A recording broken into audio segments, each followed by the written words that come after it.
Let's talk about one of my worst car buying experiences I've ever had. Just happened to us while I do dishes. This week for dishing with dishes. It's a little hot. So, I don't like buying cars. It's a horrible experience. I'm sure all of you can agree. My husband drives a 2003 Chevy. We've done everything over the last few years to keep it going.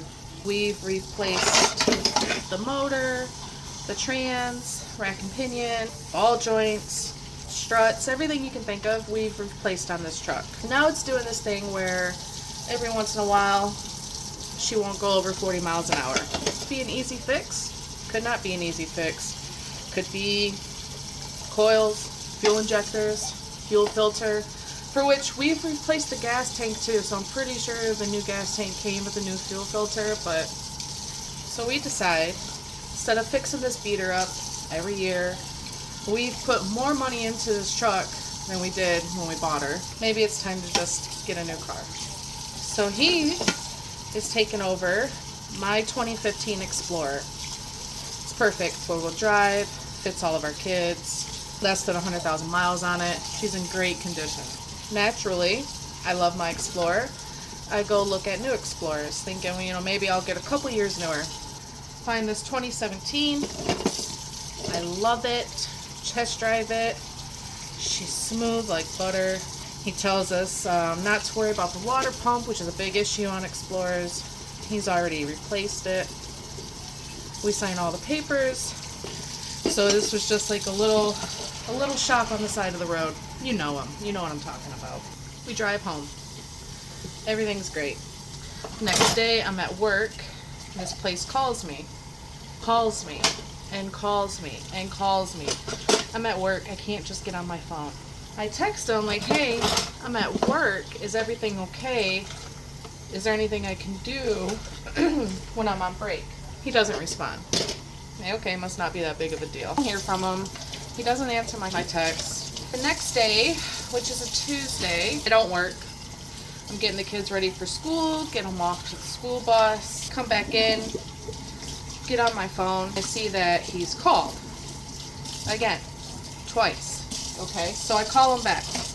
And as I'm calling him back, he's texting me. I didn't know this until I got off the phone with him though. Call him back. He's like, hey, sorry to do this. I need to get you set up with a new deal. I need to do it quick. He goes, the lender's not going to fund the loan. We got to find you a new one. Bought it over the weekend, maybe it wasn't finalized. It's weird, but things happen. Tried 2 different lenders. They both deny me. But I call the original lender back. Like, hey, I was just curious as to why the loan didn't go through, why you guys didn't fund it. The loan is funded and active. It's open. I don't know what you're talking about. Oh, okay.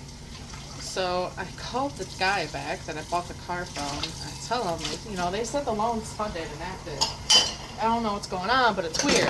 And he goes, oh, well, I didn't want to tell you this, but we're in litigation with that lending company, and so we won't be doing deals with them anymore.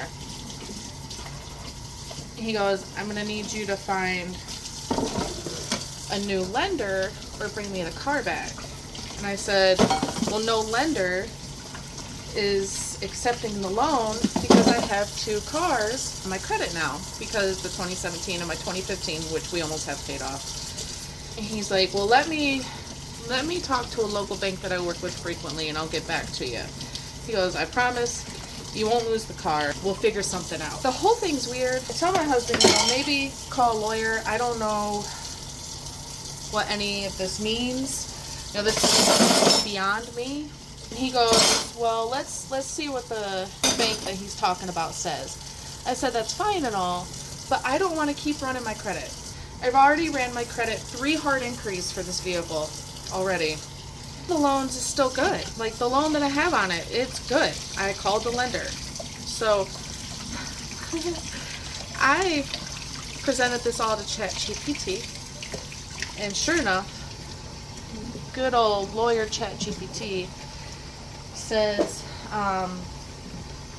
There's nothing he can do. He can't take your vehicle if there's a open account on it. If it's funded, and a lender has to cancel the loan, which I spoke to the lender and that didn't happen, right? So like I said, this is all new to me. I have no idea what I'm doing. So I call the lender and I tell them what he said. I tell the lender, he says he's in litigation with you guys, lose the car. And the guy I talked to on the phone says that's really inappropriate. He should have never brought that to the customer. That's between us and the dealership. Damn that. I was like, but I have been brought into it. And now I have this car sitting in my driveway and I'm being told I have to find a new lender while I already have a loan out for it. Put the bill for 2 loans on this vehicle. The car is between me and you now. The dealer has nothing to do with it. Sorry, my sink is clogged. There it goes. So I asked the lender very clearly. So there's absolutely nothing he can do. He cannot take this car from me. They go, no. They tell me that if he has any problems, that he needs to discuss it with them, bring it to them, not the customer. This is really unprofessional, yada, yada, yada, okay? And so I start hardballing them. I'm like, you know, I've talked to a lawyer. I've talked to the lender. The car is mine. You know, it's not good that you're in litigation with the company, but the deal's already done. I'm already in contract with them, and there's nothing I can do about it. And he's just steadily getting mad. Email him, I said, you know, from here on out, to have all communication through email from this point forward. He starts yelling at me through my email, like capital letters yelling at me, demanding I bring the car back or he's going to tow it. And I said, I'm not bringing the car back, I'm in contract. This back and forth goes on. I keep telling him to call the lending company. He keeps telling me that he's canceling the deal. I keep calling the lending company back and asking them if the deal's been canceled, and they said no. And then I asked, can he cancel the deal? Is there any way this deal can be canceled? The lady on the phone says, absolutely not. We would contact you first, and we have notes in here from you personally saying that he's trying to cancel the deal and you don't want it canceled. Okay, right? But sounds good to me. Just keep the same response. Every time he emails me, I tell him, you know, reach out to the lender. This is what they've said, and this is my responsibility from this standpoint.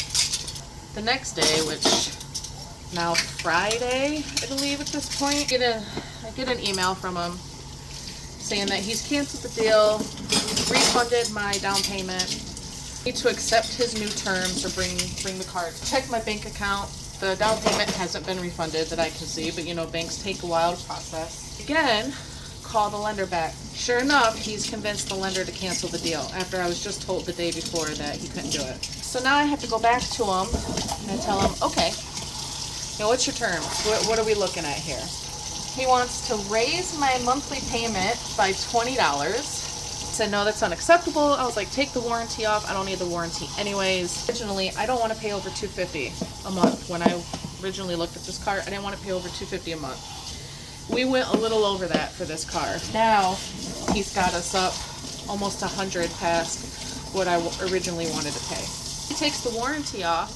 The monthly price has gone up more, and my interest rate has gone up 7 points. I told him, nope, that doesn't work. That doesn't even make sense. He says, well, this is the best I can do.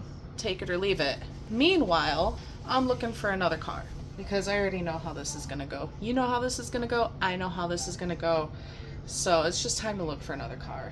So I find a new car. I have my pre-approval done on it. I put a down payment, hold it because I work the whole weekend. I wouldn't be able to go look at it until the following Monday. And it's close to home. It's just in town, which is like 20 minutes away. Anyways, so I tell him, you know, I don't accept those terms. I'm just going to give you the car back. He picked it up. He came and got it with a tow truck on Easter. It's gone. That fiasco's over. But before he took it, I made him show me proof of the down payment being refunded. Because like I said, it wasn't in my bank. He gave me the receipt, so I gave him the okay to come get it. So I go look at this new car on Monday. I like it. It's not the 2017. It's a 2016. It's cheaper. The down payment was cheaper. The monthly Monthly payment will be cheaper. My APR was a lot lower. I went from double digits to single digits. And I discovered there was a leak. So now they're replacing my water pump and my timing chain for free. So it's still in the shop because that's a hefty job. But I'm grateful and very thankful. And I always say that everything happens for a reason, and I believe that this was the reason. I like the 2016 more. It's got less miles, got 104,000 miles on it. I'm really thankful to that Chevy dealership for not shafting me with a messed up timing chain and water pump. So, do I think sour of the one dealership I was getting the first car from? No, it wasn't his fault. Could there have been things to prevent this from happening? Sure. Did he know he was going into litigation with this lender before I got the car? I don't know. I don't know if he got served that Monday morning and he scrambled.